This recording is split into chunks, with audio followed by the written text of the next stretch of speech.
Welcome to the Tech Egg. Don't get scrambled. Enjoy the video. You start by confirming GPU compatibility and the current BIOS version. This prevents mismatched options later. Once done, back up your BIOS profile and any critical data, because changes can persist. Now reboot and press the manufacturer key, Del or F2 or F10, during post to enter BIOS.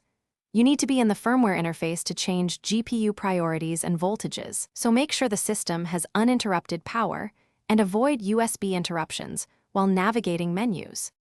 Once inside, navigate to Advanced, Peripherals, or Chipset. This is where GPU options live, because manufacturers vary layout. You will set primary display to PCIe for a discrete card versus iGPU if using integrated graphics. This tells firmware which adapter to initialize first. Then adjust PEG/PCIe link speed and lane width to match the card and motherboard capabilities. Doing so ensures full bandwidth and stability. If present, enable or disable. You finish by making careful tweaks. Change GPU voltage or power limits in small steps, because excessive change risks instability and heat. Monitor temperatures after each change.